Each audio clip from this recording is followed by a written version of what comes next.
have any questions or suggestions on how you would improve the following video, please feel free to leave a comment.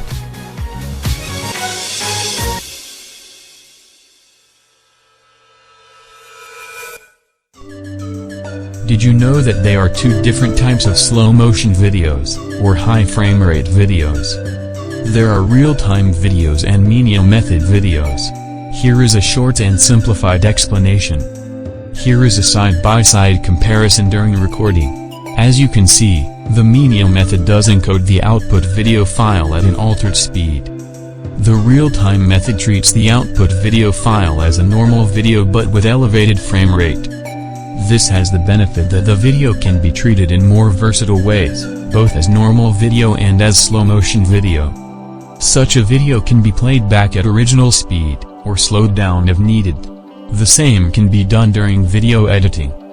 The playback speed indicated in the video player matches the real-time speed during recording, while this is not the case with menial slow-motion videos.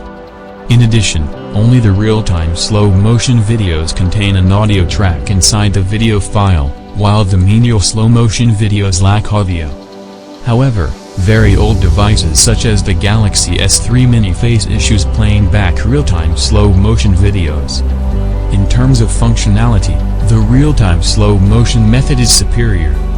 These are the differences between these both kinds of slow-motion video. If you are more interested in this topic, read this section of the slow motion Wikipedia article, which contains all relevant information. Hopefully, you enjoyed this video and learned something new. Feel free to leave a comment.